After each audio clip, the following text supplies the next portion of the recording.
அதை தான் சொல்கிறார் ஐயா. மூலாதாரம், சுவாதிஷ்டானம், விசித்தி, மூலாதாரம், சுவாதிஷ்டானம், விசித்தி, ஆக்கினை, மணிப்பூரகம், ஆக்கினை.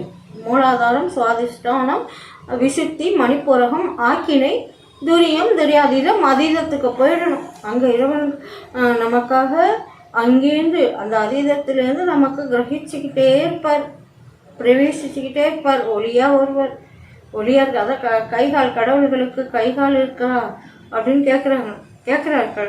கேட்குறார் பேருபதேசத்தில்.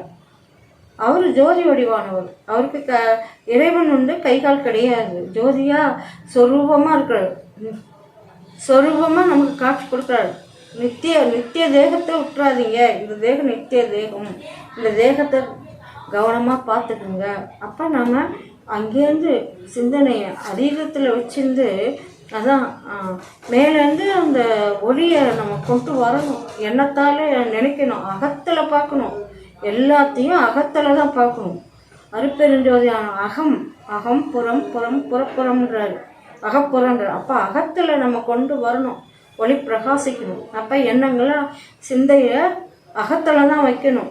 அப்போ இறைவன் அருள் வழியாக நமக்கு கொடுத்துட்டே இருப்பார். எல்லாமே அகத்தில் தான் நினைக்கணும். அதுதான் அகத்தில் நினைக்க நினைக்க நினைக்க பேரொளி நமக்கு கிடைக்கும். சாதாரணமாலாம் இல்லை. ஒரு பக்கம் வெள்ளொளி, இன்னொரு பக்கம் பொன்னொளி. இதெல்லாம் நமக்குள்ளே கிரகிச்சிக்கணும். உடம்பு நல்லா பிரகாசிக்கும். அந்த எண்ணங்கள், சிந்தனை, செயல் நம்ம சுற்றி நமக்கு வைப்ரேஷன், குட் வைப்ரேஷன் நமக்கு சுற்றி பிரகிச்சிக்கிட்டே இருக்கும். நம்ம உணரலாம், உணரலாம் நம்ம அந்த வெள்ளொளி பொன்னொளி எல்லாமே. ஆனால் 2 கண்ணாலையும் பார்க்கக்கூடிய அளவு ஐயா நமக்கு காட்சி கொடுப்பார். அருப்பெருஞ்சோதியாக காட்சி கொடுப்பார். சிந்தனையும் செயலும் ஒத்த கருத்தோடு இருக்கணும். சன்மார்க்க நெறி விளங்கணும். சுத்த சன்மார்க்க நெறி விளங்கணும்னா இறைவனை அருளை பெற்றோம்னா நிச்சயம் செத்தவங்களும் எழுந்துக்குவாங்க. எவ்வளவோ நம்ம வாழ்க்கையில் துன்பப்பட்டதெல்லாம் போதும், கஷ்டப்பட்டதெல்லாம் போதும். இனி ஒரு மரணம் வரக்கூடாது. அதை தான் சொல்கிறார் பாருங்க.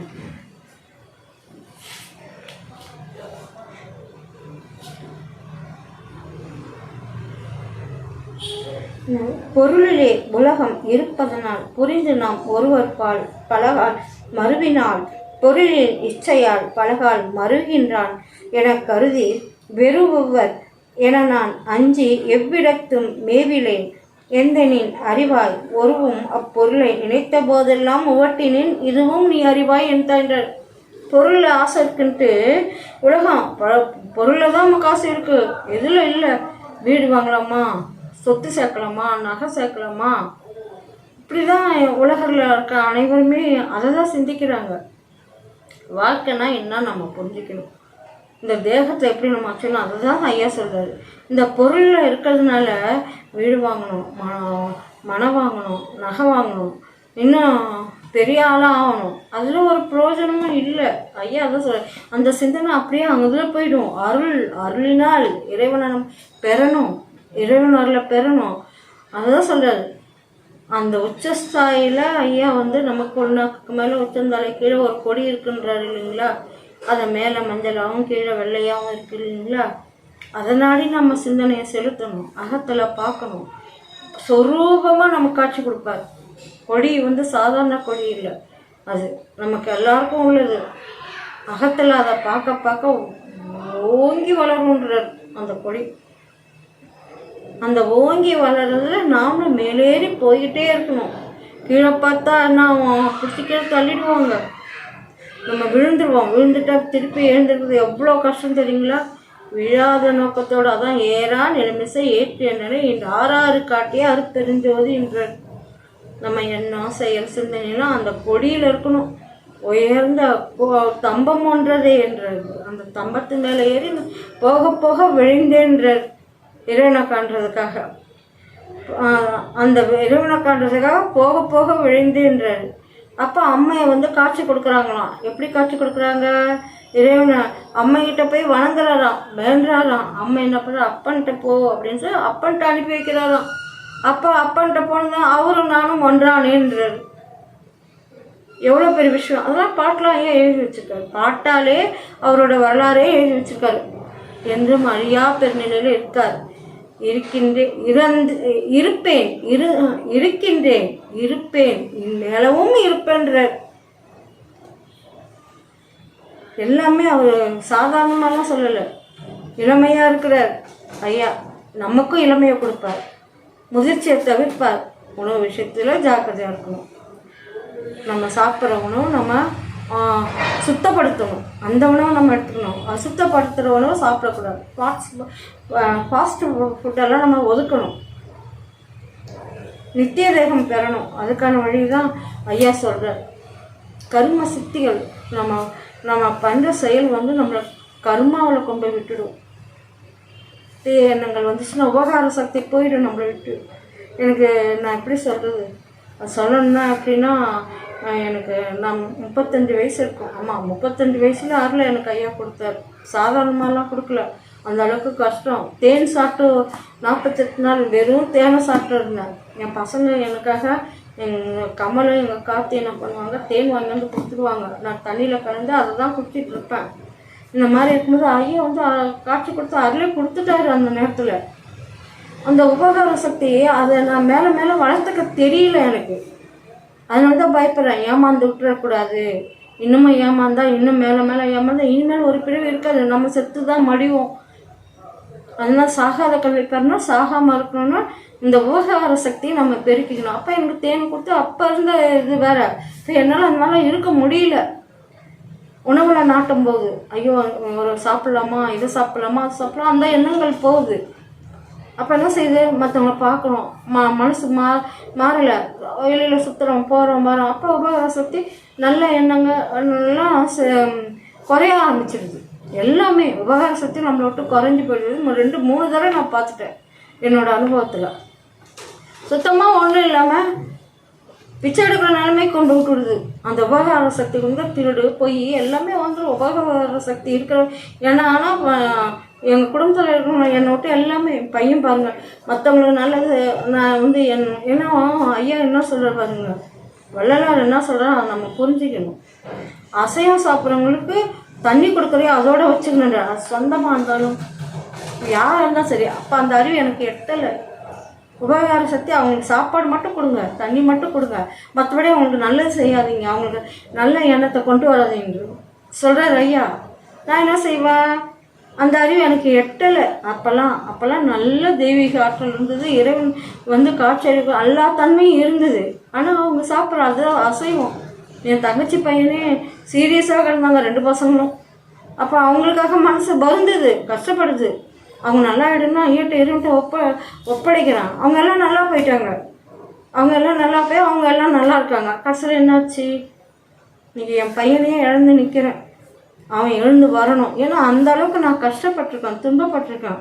மற்றவங்களுக்காக செய்ய போய் அசைவம் சாப்பிட்றவங்களுக்கெல்லாம் நம்ம செய்ய நம்ம உபகார சக்தியே போயிடும். பிச்சை எடுக்கிற நிலைமைக்கு வந்துடும். அந்த மாதிரிலாம் நான் அனுபவிச்சிருக்கேன். அதுக்கு தான் பயப்படுறேன். இனி காலம் இல்லை. 62 வயசு ஆயிடுச்சு. நம்ம எல்லோரும் ஆனால் சன்மார்க்க அன்பர்களுக்கு நம்மளும் கொஞ்சம் ஐயாட்ட விண்ணப்பம் வைக்கலாம். ஆனால் துன்மார்களுக்கு கொஞ்சம் கூட நம்ம செய்யவே கூடாது. அவங்க அடிப்பட்டு கஷ்டப்பட்டு துன்பப்பட்டு வந்தால் தான் அவங்களோட சன்மார்க்கத்துக்கு வந்தால் தான் நம்ம செய்யணும். அந்த அறிவு எனக்கு இல்லை. அந்த இத்தனை வயசு வரைக்கும் எனக்கு இல்லவே இல்லை. அதான் என் பையன் திட்டுவான், எங்களை கடைசியில் இந்த மாதிரி விட்டுட்டீங்க தெரியும். பிள்ளையா இப்போ போயிட்டாங்க இல்லைங்களா, மற்றவங்க உயிரோடு வாழணும். அந்த மாதிரி தான் முத எனக்கு ஒரு காட்சி என்னென்னா, எங்கள் வீட்டாண்ட பக்கத்தில் வாழைப்பட்டு சாமியார் வராரு. நல்ல மனுஷன். அது எங்கள் ஊர் பக்கத்துலேயே தான், ஒரு 5 கிலோமீட்டர் தூரம் தான். பண்ருட்டிக்கும் கடலூருக்கும் நடுவில் இருக்கிறாரு. அந்த ஊர் பேர் சட்டுன்னு ஞாபகம் இல்லை. அங்கேருந்து இங்கே வர்றாரு. அப்போ எங்கள் நாத்தனார் வீட்டுக்காருக்கு ரொம்ப சீரியஸ் உடம்பு. அப்போ கேட்குறேன், அவர் நல்லாயிடுவார் அப்படின்னு. அவர் நல்லாயிடுவாருன்றாரு வாழைப்பட்டு சாமியார். இன்றைக்கே அவர் என்னால் முத எனக்கு அப்போ தான் வளரனா. அப்போ தான் அந்த 30 வயசுக்கு முன்னாடி தான் எனக்கு அது தெரியுமே. எனக்கு வளரலான்னா இப்போலாம் ஏதோ மொக்காடு போட்டு ஏதோ ஒரு சாமி வருதுன்னு தான் நான் நினச்சிக்கணும். தவிர அதை பற்றி எனக்கு தெரியாது. நான் கல்யாணம் ஆகி போகும்போதெல்லாம் எனக்கு அப்போல்லாம் சின்ன வயசு தான், இப்போ 23 வயசு. அப்போ பக்கத்து வீட்டில் வந்து வெள்ளமண்டி கோயிலில் வந்து முக்காடு போட்டுட்டு வள்ளலார் ஒரு வண்டி ஏற்றுன்னு வருவாங்க. அப்போ நிறைய பேர் கொஞ்சம் பேர் வருவாங்க, அங்கே சாப்பாடு போடுவாங்க. அப்போ நான் அது என்ன சாமின்னு கூட நான் இன்னும் ஒரு பொம்பளை சாமி மாதிரி இருக்குன்னு நான் நினச்சிக்கிட்டேன். அப்போல்லாம் எனக்கு சாமியாக தெரியாது எனக்கு. அப்போ இறைவனோட அருளால் அவர் என்னை குடும்பம் கொடுத்தாரு. நான் அந்த புண்ணிய பேர் வந்து நம்மளை கொண்டு போய் வடலூரில் கொண்டு போய் விட்டுதே எனக்கு. அது எனக்கு ரொம்ப நாள் தெரியவே தெரியாமல் இருந்தது. அதுக்கப்புறம் தான் 35 வயசில் பசங்களாம் பிறந்ததுக்கப்புறம் தான் 32 வயசு 33 வயசில் எனக்கு வள்ளலார்னா என்னன்னு தெரியும். இந்த மாதிரி அவர் தான் அப்போ தான் வரார், வாழப்பட்டி சாமியார். அப்போ எங்கள் நாத்தனார் இருக்கார், சீரியஸாக இருக்கார், நல்லாயிடுவார். அவர் நல்லா போயிட்டார். எங்கள் நாத்தனாரும் ரொம்ப சீரியஸ், அவங்களும் அசைவம் சாப்பிட்றவங்க, நல்ல வசதி, நல்ல பணக்காரவங்க, பெரிய பணக்காரவங்கன்னு வச்சிங்கன்னா கேஎம்டியில். ஆனால் சந்தையில் பெரிய ஆள். அதுவும் எங்கள் வீட்டுக்காரரும் அவர்கிட்ட வேலையில் இருந்தார். அது மாதிரி தான் நாங்கள் வாழ்ந்துட்டு இருந்தோம். ஆனால் இவரும் நல்லா வசதியாகிட்டார். எங்கள் வீட்டுக்காரங்க நாங்களும் அப்பெல்லாம் நல்லா இருந்தோம். அந்த நேரத்தில் என்ன செஞ்சேன், அவருக்கு செஞ்ச அந்த துன்பம், அந்த அவர் காப்பாற்றணும் பாருங்க. அதான் உயிர்களுக்கு ஒரு இடையூற்றெல்லாம் நீ அடைந்து விளக்குக மகிழ சுத்த சான்மார்க்கம் பெருகன்றது. இதனோட அனுபவம் நான் ரொம்ப நான் பார்த்துருக்கேன்.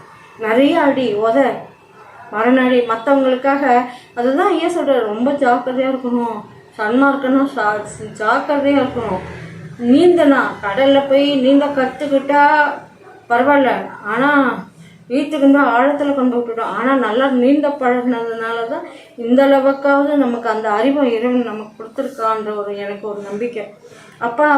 அப்போ என் பையன் கொய்யாமரத்துலேருந்து மடானிக்க வந்து நெஞ்சி அடி செம அடி சின்னவனுக்கு.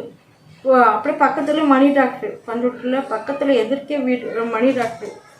இந்த பக்கம் எங்கள் வீடுன்னா அது எதிர்க்கே. அங்கே தூக்கிட்டு போய் அந்த டாக்டர்கிட்ட காமிச்சு அவனுக்கு மூச்சை வந்தது. அந்த அடியை வந்து எங்கள் கம்மல் வாங்கலாம். அதே மாதிரி இன்றைக்கும் இவங்க எல்லாம் பழச்சிக்கிறாங்க. துன்மார்க்கம் அந்த அறிவு இல்லை எனக்கு, அற்ப அறிவில் இருந்திருக்கான். இதே மாதிரி தான். எதுக்காக இதெல்லாம் நான் சொல்கிறேன்னா, ஏமாந்துடக்கூடாது. இதெல்லாம் என்னோடய அனுபவத்தில் நான் பெற்றது. இன்னும் காலம் இல்லை, நமக்கு நேரம் இல்லை. இந்த மாதிரிலாம் நம்ம தயவு கருணை இருக்கணும். ஆனால் ஜாக்கிரதையாக இருக்கணும். நம்மளையும் நம்ம பார்த்துக்கணும், நம்ம பிள்ளைங்களையும் நம்ம பார்த்துக்கணும். அந்த அறிவு இல்லாதனால இன்றைக்கி எல்லாத்தையும் இழந்து நம்ம நிற்கிறோம்.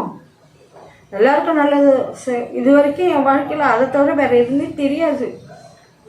எல்லாருக்கும் நல்லது செய்கிறோன்ட்டு இருக்கிற துன்பங்களை எனக்குள்ளே நானும் என் பிள்ளைங்களும் வாங்கிக்கணும்.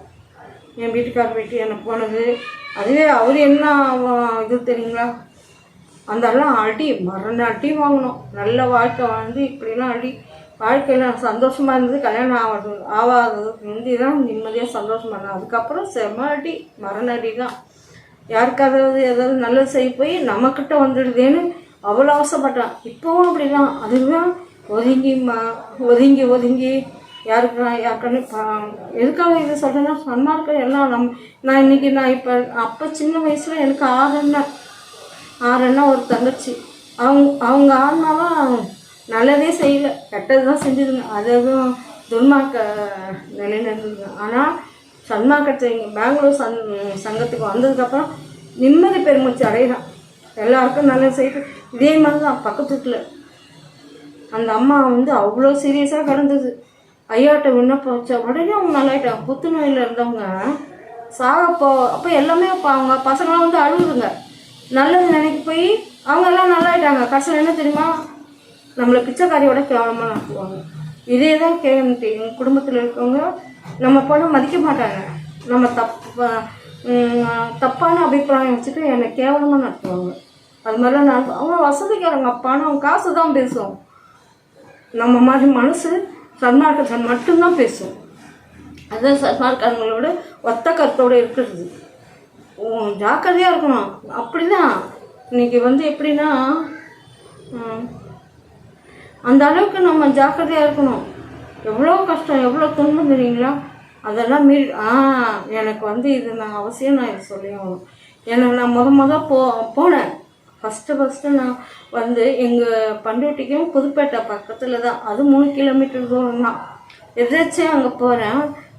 எனக்கு வள்ளலார்னா எதுவுமே தெரியாது. அப்போ என்ன செய்கிறேன், அந்த கோயிலில் போய் அங்கே வள்ளலார் கோயில் ஒன்று இருக்குது. இது என்னடா இது, இங்கே ஒரு கோயில் இருக்குன்னு நினச்சிட்டு அந்த கோயிலுக்குள்ள போய் எனக்கு அந்த வள்ளலார் கோயில் அப்போலாம் ரொம்ப தெரியாது எனக்கு. அங்கே போகிறேன். போனதும் அங்கே விசேஷம் ஃபங்க்ஷன் நடக்குது. அப்போ தான் ஊரன் அடிகளார் மொதல் அங்கே நான் பார்த்தேன். அவர் என் கையில் வந்து விபூதி கொடுக்குறாரு. அது வாங்கி நினைக்கிறேன். அப்போ தான் அங்கே தான் தெரிஞ்சுக்கிட்டேன், ஓ இந்த இடத்துல வந்து வள்ளலார்னா என்னென்னு. அப்போ தான் கொஞ்சம் கொஞ்சமாக எனக்கு தெரியாமல். அப்போ தான் வந்து தீட்சை வாங்கணும். தீட்சைனா என்னன்னே தெரியாது. தீட்சை வாங்கிறதுக்காக அங்கே பக்கத்துலேயே வந்து ஹெட் மாஸ்டர், அவர் வந்து சாதாரணமானது இல்லை, 3000 பேருக்கு தீட்சை கொடுத்தவர்.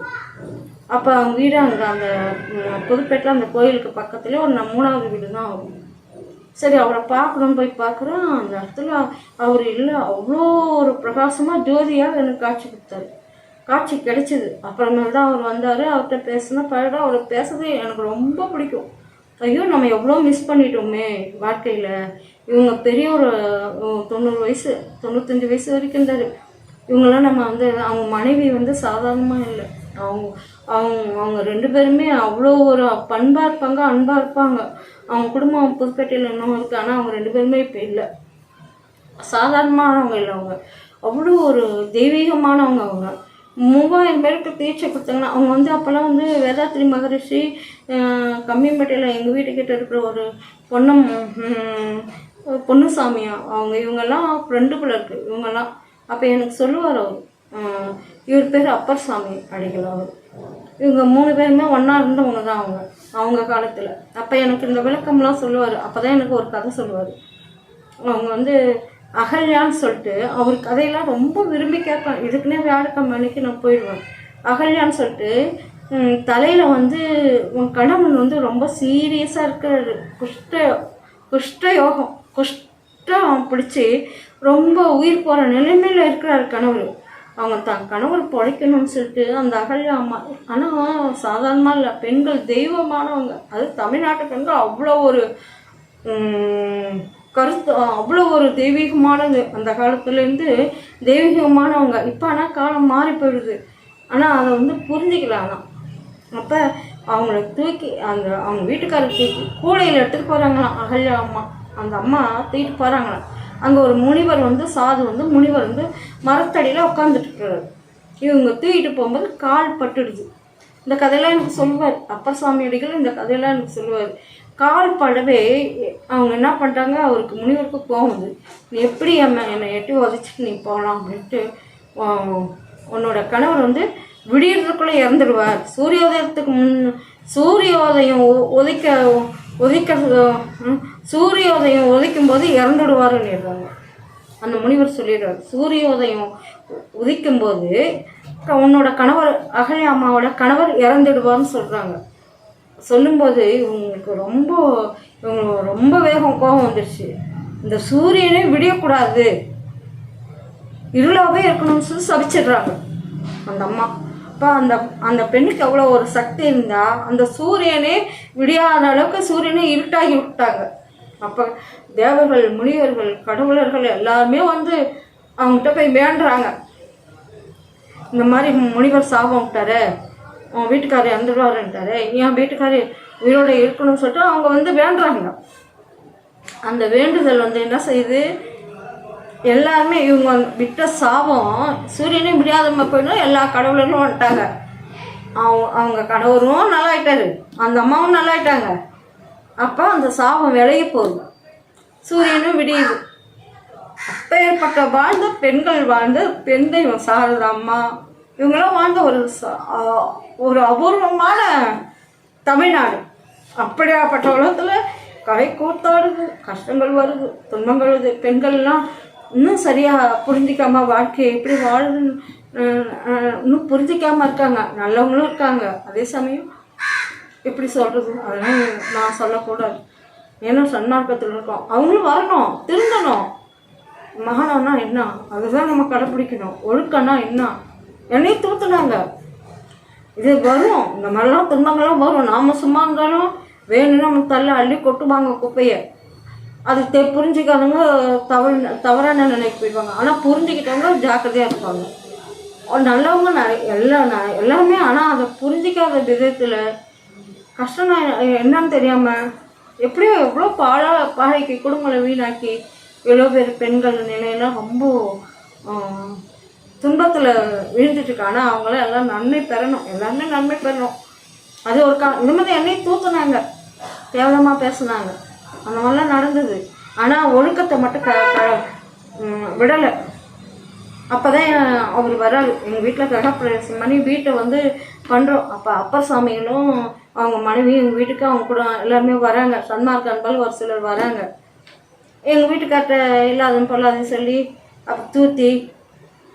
ஆனால் இரவு நேரில் அவர் காலில் வந்து நானும் எங்கள் வீட்டுக்காரரும், ஆனால் விழ மாட்டேன்ட்டார். காலில் விழுந்து வணங்க சொன்னதுக்கு வணங்கவே மாட்டேன்ட்டார். கடைசியில் என்ன பண்ணார், அவர் காலில் அது நான் செஞ்ச ஒரு பாக்கியம், 2 பேருமா சேர்ந்து காலில் விழுந்து அவர்கிட்ட ஆசீர்வாதம் வாங்கணும். எதுக்காக சொல்கிறேன்னா, பணிவு வேணும் நமக்கு. எல்லாரும் அப்படி தான், நல்ல நல்ல விஷயங்களை யாரும் எடுத்து சொல்ல மாட்டாங்க. ஒருத்தங்களை தூத்தன்னா தூத்திடுவாங்க. ஆனால் ஒழுக்கத்தால் இருக்கிறதுனால தான் இன்றைக்கி நமக்கு ஐயா என்ன சன்மார்க்க நிலையில் இந்த இடத்துல கொண்டாந்து இங்கே வச்சுருக்காங்கன்னா நம்ம செஞ்ச புண்ணியம். கேவலமாக எச்சலை விட கேவலமாக நினைப்பாங்க. அது துன்மார்க்கள் நல்லது செய்ய போனால் அடிக்கிறதுக்கே வருவாங்க. அதனால் நான் அனுபவிச்சிருக்கேன். எங்கள் குடும்பத்தில் அக்கம் பக்கத்தில் இருக்கவங்க எனக்கு அவ்வளோ தொல்லை. விட்டு தான் அன்றைக்கி நாங்களாம் செத்து ஒன்றுமே இல்லாமல் போயிருப்போம். ஆனால் சன்மார்க்கத்தில் இருக்கோம், ஒழுக்கம் இருக்கோம், கடைப்பிடிக்கிறோம், இறைவன் அருளை பெறணும், வைராக்கியம் வச்சுருக்கோம். அந்த வைராக்கியம் தான் இன்றைக்கி இந்த அளவுக்கு என்னை பேச வைக்குது. எனக்கு சாதாரண விஷயம் இல்லை. ஏன்னா அந்த மாதிரிலாம் அந்த புத்துநோயில் கிடந்தவங்க நல்லா போய் அவ்வளோ ஆரோக்கியமாக இருந்தாங்க. ஆனால் என்ன பண்ணாங்க, அடித்து என் பிள்ளைய கரண்டி காம்பாலே அடித்தாங்க. அது என்ன பெரிய கரண்டி காம்பால் சாப்பாடு போடுற கரண்டி காம்பால் நல்ல செஞ்சால் அல்லது தான் வருது நமக்கு. அதுக்கு தான் ஜாக்கிரதையாக இருக்கணும். சன்மார்க்கன்றது சாதாரண விஷயம் இல்லை. அதுவும் சுத்த சன்மார்க்க பிறகு சாதாரண விஷயமே கிடையாது. இறைவன் அருளை பெறணும்னா நம்ம ரொம்பவும் உஷாராக ஜாக்கிரதையாக இருந்து அருளை பெறணும். அதுதான் நான் வந்து நான் 6 அண்ணா தங்கச்சியோட பிறந்திருக்கேன் எனக்கு. ஆனால் சன்மார்க்கத்தில் அது பெங்களூர் சங்கத்தில் யாருக்கும் வந்துடும். எனக்கு எல்லோரும் நல்லா இருக்கணும், அவங்களுக்கா எந்த ஒரு பிரச்சனையும் வரக்கூடாது, சன்மார்க்கம் விளங்கணும், சன்மார்க்கத்தை கடைப்பிடிச்சி மரணமில்லா பெறுவார் போகணும், இரவா நிலையை அடையணும். யாருக்கும் சன்மார்க்கங்களுக்கு யாருக்கும் ஒரு சின்ன துரும்பு கூட கஷ்டங்கள் வரக்கூடாதுன்னு மனசார நான் நினைக்கிறேன். நான் வந்து இது எனக்கு ஆரம்பத்துலேருந்து அந்த ஒரு எண்ணம் உண்டு எனக்கு. எப்போ மேட்டுக்குப்பத்தில் 13 வருஷம் இருந்தப்பே ஐயோ எல்லோரும் செத்துடுறாங்களே அப்போ அந்த அறிவு ஏற்ற. ஆனால் இப்போ அந்த அறிவு எல்லோரும் சன்மார்க்க நிலை அடையணும், எல்லோரும் அருளை பெறணும், ஒளி உடம்பாக ஆக்கணும், பொன்னொழியாக ஆகணும், இந்த மண் உடம்பு பொன்னொழியாக மாறணும், வள்ளலார் பெற்றதை நாம் பெறணும், அருட்பெருஞ்சோதி. இதை வந்து விடக்கூடாது. அதுதான்